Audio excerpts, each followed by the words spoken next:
After my wife had said that she was having an affair, I suppose there were many things that changed in my life.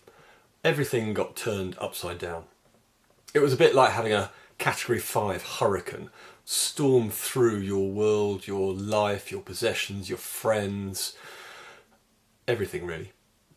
And the debris and going through the storms of that disaster caused so much pain and anguish in so many different ways. I was surprised at how many different places I would find pain, be it in the places I would normally go. I'd normally feel comfortable. I suddenly felt out of place. I normally had this wife that would come with me, and I felt alone, isolated in sometimes the big crowds.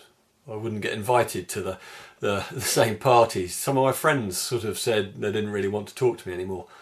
I got bad calls from people. I got really aggressive conversations with friends that was odd. It left so much pain and hurt in different places that it was really surprising.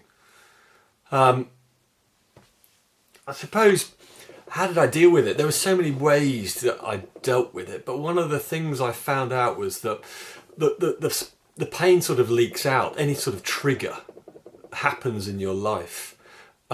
It can sort of come out for no reason. For me, it was often when I was, commuting to work, I'd get frustrated and I'd build up this anger, or otherwise it was depression. I often felt this sort of dark cloud of depression, blackness come over me. And what I realised was that just as much as with physical pain that I might go and see a doctor about, this emotional pain needs action. We have to do something about it. For me and for all the people I talk to, it's not that time is the healer.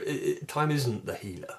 These triggers happen throughout your life, and I've seen these in other people where it's happened years, 10 years later, 20 years later.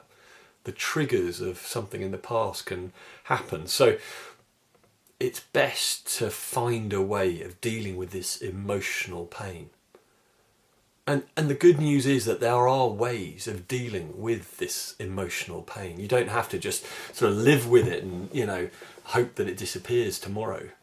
There are lots of small tools and skills that you can use. For me, talking with people was one of the most important things. But having one person that you can trust and who's a wise counsellor, I suppose, or a wise friend who can talk to you and you can talk and just offload all those feelings and emotions and stuff is really, really helpful. So I'd really encourage you to find someone that you can rely on and talk to. Some friends are great for going out to the pub and having a drink, or maybe, going running with, but there are some people who will listen well and will help you to talk. And those are the people to really get round, find them, find those people. They are out there. Find your friends that you can rely on to listen to you. And in the worst case scenario, find someone else, talk to your GP, talk to someone else that is around. There are people who've been through this who are really willing to hear and listen to you.